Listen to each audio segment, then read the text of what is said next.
Hello guys, ഇന്ന് ഞാൻ ടോംസ് ബേക്കറിയിൽ പഫ്സ് കഴിക്കാൻ വന്നിരിക്കുകയാണ്. ഇവിടുത്തെ പഫ്സ് വളരെ ഫേമസ് ആണ്, അറ്റ്ലീസ്റ്റ് ബാംഗ്ലൂരിലുള്ളവർക്ക്. ഇനി അറിയാത്തവർക്ക് ഞാൻ പറഞ്ഞുതരാം. Of course, Tom's Bakery. Anushka talks about the puffs there. അപ്പോൾ അതാണ് ഗൈസ് നമ്മുടെ വിരാട് കോഹ്ലിയുടെയും അനുഷ്ക ശർമ്മയുടെയും favourite egg puff in Namma Bangalore. അതാണ് ടോംസ് ബേക്കറിയിലെ എഗ് പഫ്. സോ ഞങ്ങൾ ചെന്നപ്പോഴത്തേക്കും അത് പഫ്സ് തീർന്നിരിക്കുന്നു സുഹൃത്തുക്കളെ. പഫ്സ് കഴിക്കാൻ മൈൻഡ് സെറ്റാക്കിയിട്ട് അത് കിട്ടാത്ത അവസ്ഥ, അത് വളരെ സങ്കടകരമാണ് ഗൈസ്. പക്ഷെ അങ്ങനെ ഇവിടെ ഞാൻ ഉദ്ദേശിക്കുന്നില്ല. മുന്നോട്ട് വെച്ചേക്കാൾ മുന്നോട്ട് തന്നെ. അടുത്ത ദിവസം ഞങ്ങൾ വൈകുന്നേരം തന്നെ പോയി.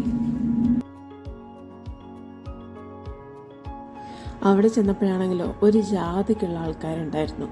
എന്നാലും ഞാൻ അതിൻ്റെ ഇടയിൽ കൂടിയൊക്കെ നുഴഞ്ഞു കയറി സാധനങ്ങളൊക്കെ നോക്കാൻ തുടങ്ങി. അവിടെ ഒരുപാട് ടൈപ്പ് ഓഫ് പലഹാരങ്ങളുണ്ടായിരുന്നു. പോരാതെ കേക്ക്സ്, പേസ്ട്രീസ്, ചീസ് കേക്ക്, പിന്നെ പേരറിയാത്ത ഒത്തിരി സ്നാക്സ് ഉണ്ടായിരുന്നു. കാണാനൊക്കെ അടിപൊളിയായിരുന്നു, പല പല രൂപത്തിലും ഭാവത്തിലും. ഞാൻ ഏത് വാങ്ങണം എന്നറിയാതെ കൺഫ്യൂഷൻ അടിച്ചേക്കുന്ന സാധനമാണ് ഇത്. പിന്നെ ഞാനൊരു എഗ് പഫും ചിക്കൻ പഫും ഓർഡർ ചെയ്തു. അതാണല്ലോ മെയിനായിട്ട് നമ്മൾ വന്നത്. അത് വാങ്ങി ഞാൻ ഒരു റൗണ്ട് കൂടി അടിച്ചപ്പോഴത്തേക്കും അവിടെ ഇരിക്കുന്ന ഈ ചിക്കൻ ബൺ എനിക്ക് ഭയങ്കര ഇഷ്ടപ്പെട്ടു. അത് ട്രൈ ചെയ്യണമെന്ന് എനിക്ക് തോന്നി. സോ അതുകൂടി ഞാൻ ഓർഡർ ചെയ്തു. ഫുഡ് കിട്ടുമ്പോഴുള്ള എൻ്റെ മുഖത്തെ സന്തോഷം നോക്കുക ഗൈസ്. ഫുഡ് കിട്ടുമ്പോൾ മാത്രമേ ഇത്രയും സന്തോഷം എനിക്ക് ഉണ്ടാവാറുള്ളൂ എന്നാണ് എൻ്റെ ഫ്രണ്ട്സിൻ്റെയൊക്കെ വാദം. പിന്നെ ഞാൻ അതൊക്കെ ബില്ലടിച്ച് പുറത്തിറങ്ങി.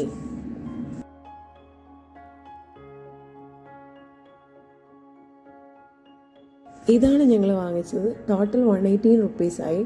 പഫ്സിന് രണ്ടും അവർ 22 റുപ്പീസ് വെച്ചിട്ടാണ് ചാർജ് ചെയ്യുന്നത്. ഞങ്ങൾ 2 എഗ് പഫും ഒരു ചിക്കൻ പഫും പിന്നെ ഒരു ചിക്കൻ ബണ്ണുമാണ് വാങ്ങിച്ചത്. അതൊരു സൂപ്പർ മാർക്കറ്റ് ആയതുകൊണ്ട് തന്നെ അവിടെ ഇരുന്ന് കഴിക്കാനുള്ള സെറ്റപ്പ് ഒന്നുമില്ല. നമ്മൾ സൈഡിൽ എവിടെയെങ്കിലും നിന്ന് കഴിക്കണം. അത് ഒരുപാട് ആൾക്കാർ വരുന്നുണ്ട്, അതുകൊണ്ട് അവർക്ക് എന്തെങ്കിലും ചെറിയൊരു സെറ്റപ്പ് ആക്കാം എന്നെനിക്ക് തോന്നിയിരുന്നു. ഞാനീ കഴിക്കുന്നതാണ് നമ്മുടെ മെയിൻ ഐറ്റം, എഗ് പഫ്. ഇതാണ് എനിക്കവിടെ ഏറ്റവും ഫേവറേറ്റ്. നല്ല ക്രിസ്പിയാണ്. ഞാൻ ബാംഗ്ലൂരിൽ കഴിച്ചിട്ടുള്ള one of the best egg puff എന്ന് തന്നെ പറയണം. ആൻഡ് ഇത് ചിക്കൻ പഫ്. ഇതും അത്യാവശ്യം നല്ല ക്രിസ്പി ആയിരുന്നു. ഉള്ളിൽ അത്യാവശ്യം നല്ല ഫില്ലിംഗ് ഒക്കെ ഉണ്ടായിരുന്നു. 22 റുപ്പീസിന് ഭയങ്കര വേർത്തായിട്ടാണ് എനിക്ക് 2 പഫ്സും തോന്നിയത്. ഇതാണ് തേർഡ് ഐറ്റം, ചിക്കൻ ബൺ. ഇത് ഭയങ്കര സോഫ്റ്റായിരുന്നു പുറത്ത് തൊടുമ്പം തന്നെ. ആൻഡ് ഞാൻ വിചാരിച്ചതിലും അടിപൊളിയായിരുന്നു. എൻ്റെ മുഖത്തിൽ നിന്ന് തന്നെ നിങ്ങൾക്ക് വായിച്ചെടുക്കാൻ പറ്റും, കാരണം ഞാൻ എക്സ്പെക്റ്റ് ചെയ്തില്ലായിരുന്നു. ആൻഡ് ഉള്ളിൽ നല്ല ഫീലിംഗ് ഉണ്ടായിരുന്നു, പുറത്ത് തൊടുമ്പം തന്നെ സോഫ്റ്റായിരുന്നു. ആൻഡ് എനിക്ക് ഭയങ്കര ഇഷ്ടപ്പെട്ടു. ആൻഡ് സീ മൈ ചിരി. അങ്ങനെ ആ സന്തോഷത്തോടുകൂടി ഞാൻ വീട്ടിൽ പോവുകയാണ്. അപ്പോൾ ഇന്ന് അത്രയേ ഉള്ളൂ guys. And if you like my video, please do like, share and subscribe my channel. Bye bye.